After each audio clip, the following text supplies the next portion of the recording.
Colin Norris, 12th of the 2nd, 76. We're going to talk to you today, Colin, about you being arrested for the murder of Ethel Hall.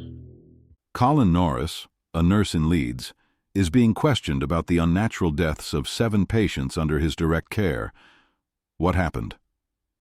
On April 16, 2002, at Leeds Hospital in England, the quiet atmosphere of the inpatient ward suddenly became tense.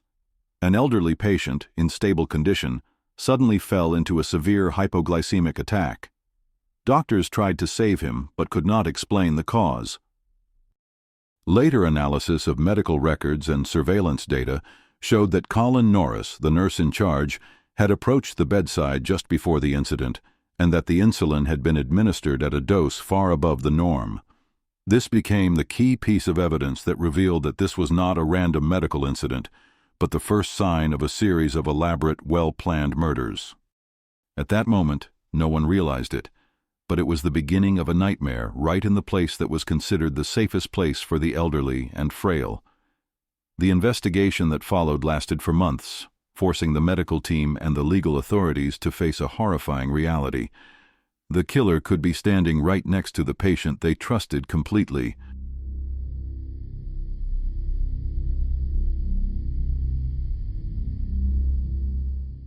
Colin Norris, born in 1971, is a nurse in Leeds, England. In the eyes of his colleagues and patients, he is a gentle, discreet, and dedicated person. Norris is in charge of the geriatric care wards, where meticulousness, thoughtfulness, and patience are vital. His presence in the hospital corridors is often accompanied by a sense of reassurance for the patients and colleagues around him. Norris's victims included 7 elderly patients, mostly women, who were not diabetic and in stable conditions. They had lived largely comfortable lives, were close to their families and communities, and were respected and loved by their colleagues. Their absolute trust in their medical team meant they never suspected that they were at risk of harm in their own hospital rooms. The dangerous part of this case is the intimate relationship between the killer and the victims.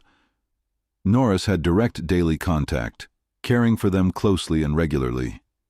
It was this intimacy that made unusual behavior difficult to detect and turned the quiet corridors of the hospital into places full of deadly traps without the victims knowing. Before the unusual deaths began, Colin Norris appeared to be an ordinary person to everyone. He was a reserved nurse who rarely showed emotion, with no criminal record or criminal record. Norris's personal life appeared peaceful, making his colleagues and those around him completely trust his dedication to patient care. Norris's victims were all peaceful people, most of whom had spent years in their communities and families.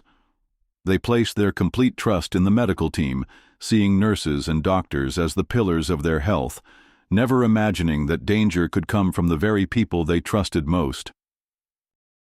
However, subtle signs of abnormality began to appear. Norris gradually showed a strange interest in the power of life and death, in the ability to decide who lived and who died. His gestures, actions, and eyes sometimes revealed a dangerous curiosity that his colleagues around him did not recognize. This interest was not openly expressed, but it was the seed of the sophisticated murders that were about to take place, shocking the entire Leeds hospital.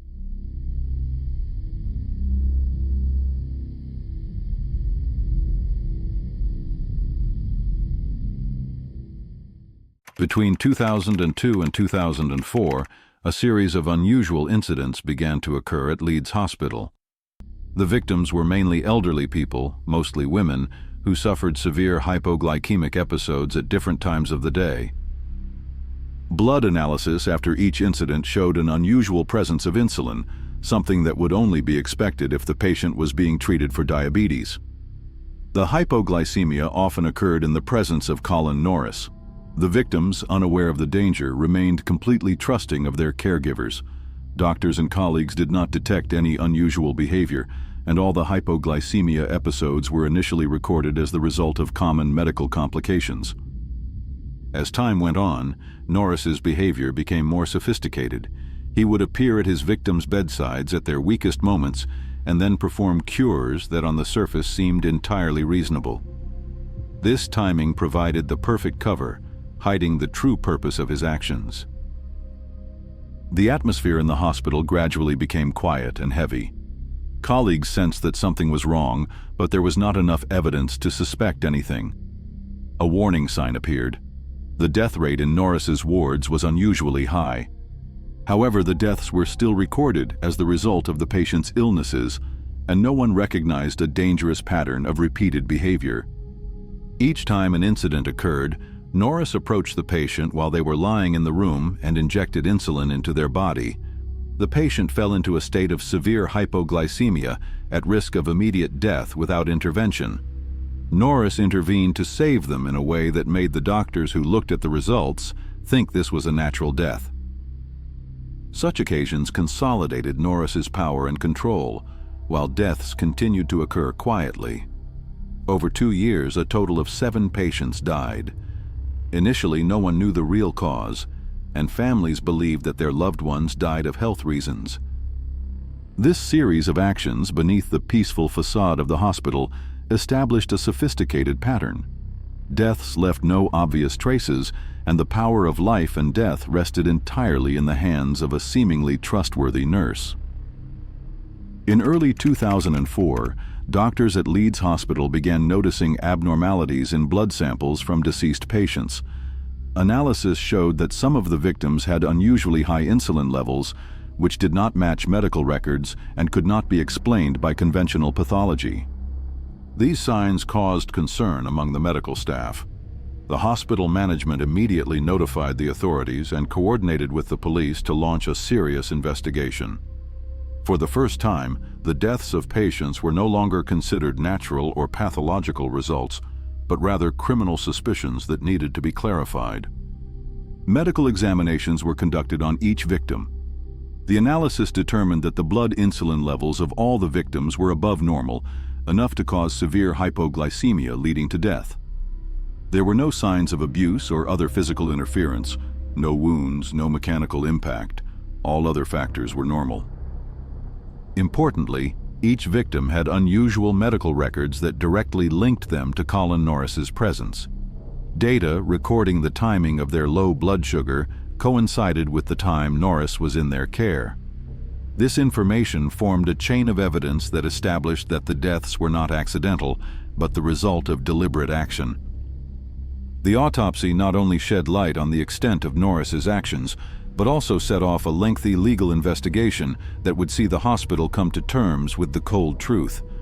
A killer had hidden among the medical staff it trusted most.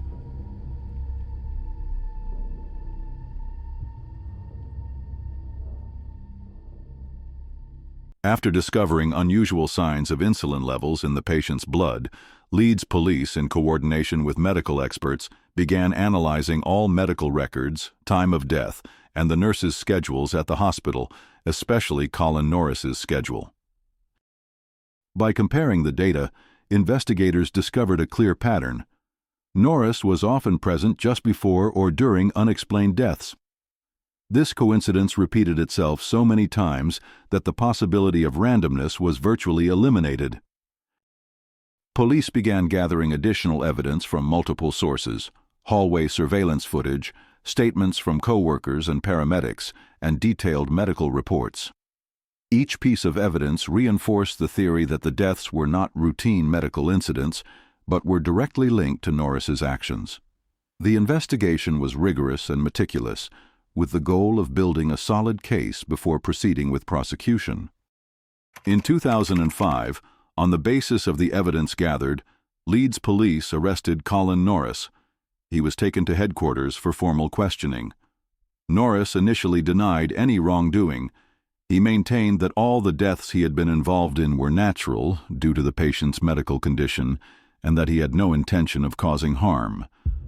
That's you, Colin, there. And this is your movements on the ward from the 19th, from when you've come on duty. Looks like I did the most work. I've been on the scene all night because I've been at work since 9:15 the previous night. Absolutely, but we've got you there. You, Colin, are the only person from records and on your own admission that are there at 4:30, half an hour before. But obviously, if somebody was going to kill someone, they wouldn't leave their signature, would they? What do you mean by that? To say that they were there. I was doing my job. You were doing your job, Yeah. but at the same time, you were also injecting a patient with insulin. No, I wasn't. You're sitting there saying, you suspect, you presume, you blah, blah, blah. However, data from medical records, CCTV, and testimony from colleagues painted a completely different picture, placing Norris at the center of a serious criminal investigation, the outcome of which would eventually shock the entire medical community in Leeds. During the interview, Leeds police asked Colin Norris detailed questions about all the deaths that had occurred under his supervision. They went through each event in detail: the date of the death, the time the patient became severely hypoglycemic, the physical condition at the time, the interventions Norris performed, and why he appeared at sensitive times. Investigators carefully recorded Norris's every reaction, explanation, and attitude, and compared it with medical records and CCTV footage for verification. Norris strenuously denied any wrongdoing. He insisted that all the deaths had occurred naturally, without any harmful intervention on his part. However, the medical evidence painted a contrary picture.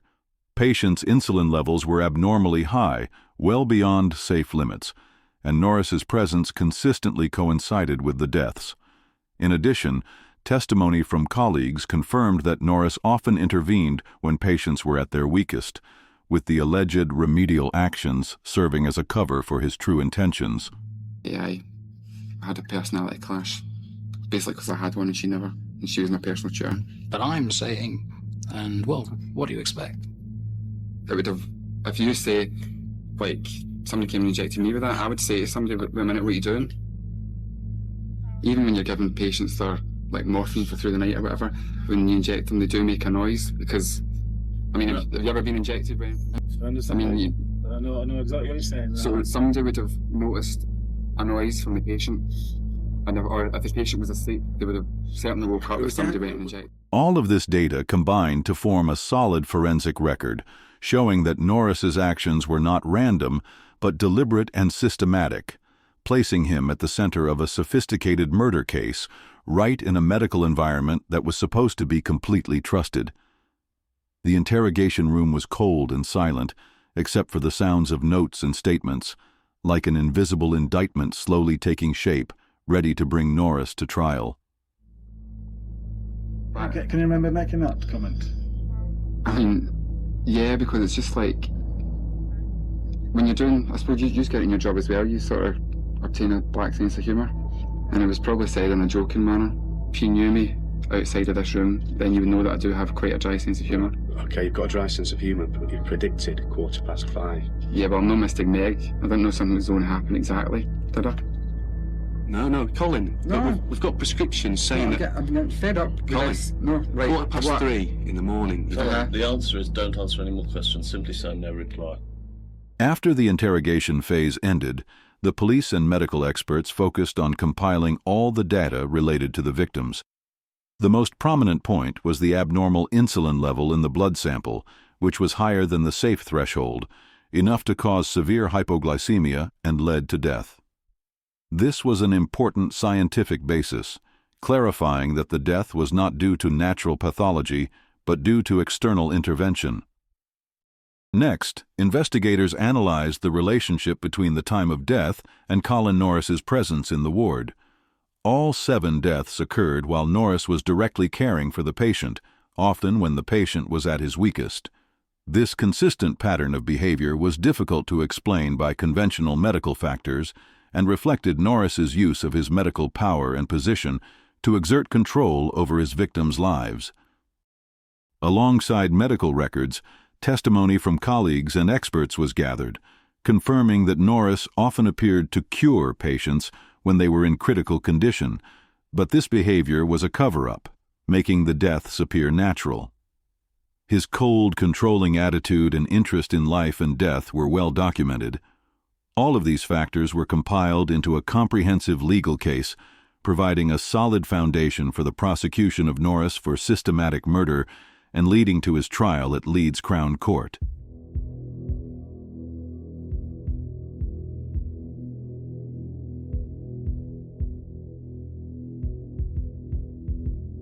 In In 2008 at Leeds Crown Court, Colin Norris stood trial accused of killing 7 elderly patients under his care. The trial was a tense affair, attracting the attention of the public and the medical community, who had never imagined that an ordinary nurse could become a murderer. Prosecutors presented evidence of scientific and criminal behavior, blood samples with unusually high insulin levels, medical records that matched Norris's schedule, and testimony from experts and colleagues. Details showed that he showed up when the patient was at his weakest, injected insulin, and then intervened to create the appearance of a natural death.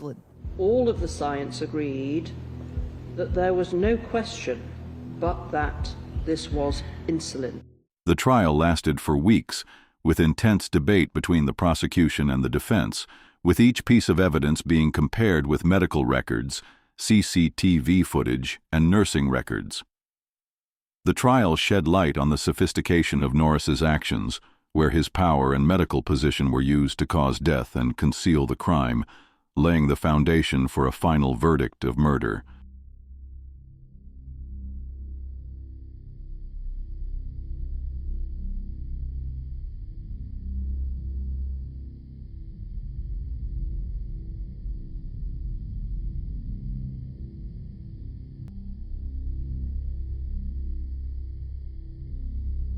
Colin Norris appeared calm and composed at the final hearing.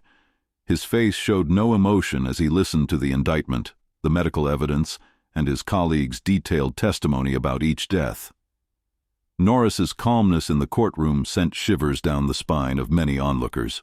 No fear, no remorse, just absolute calm. His defense attorneys focused on the psychological factor, emphasizing that Norris's behavior was related to an obsession with life and death power, describing his interest in controlling the lives of the patients in his care. They offered psychological analysis to explain his motives, but did not deny that the deaths occurred under his direct supervision. Norris did not offer any shocking testimony during the trial. He sat quietly, watching the proceedings, not pleading for leniency, not reacting to the camera footage, medical records, or expert testimony. His demeanor in court, calm, precise, and cool, seemed to reflect the controlled and sophisticated personality he had displayed throughout the crime, leaving a lasting impression of a nurse who had used his medical position to commit systematic murder.